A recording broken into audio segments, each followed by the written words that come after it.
பண்டைய இந்தியாவில் இருந்து ஒரு தொலைநோக்கு மன்னரான மன்னர் ராஜேந்திரன் அமைதியின் பதாகையின் கீழ் உலகை ஒன்றிணைக்க முயன்றார். நிகரற்ற வீரம் மற்றும் மூலோபாய புத்திசாலித்தனத்துடன் அவர் தொலைதூர நாடுகளை வென்றார், பாராட்டையும் விசுவாசத்தையும் பெற்றார். இருப்பினும் அவரது பேரரசு விரிவடைந்ததும் ஒற்றுமையை நிலைநிறுத்துவது சவாலானது.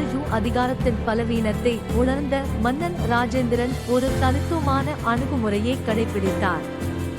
ஆதிக்கத்தை திணிப்பதற்கு பதிலாக அவர் பன்முகத்தன்மையை தழுவி தனது குடிமக்களிடையே புரிதலை வளர்த்தார். அவரது நீதிமன்றங்கள் கலாச்சார பரிமாற்றத்தின் மையங்களாக மாறியது, அங்கு கவிஞர்கள் மற்றும் தத்துவவாதிகள் செழித்து வளர்ந்தனர்.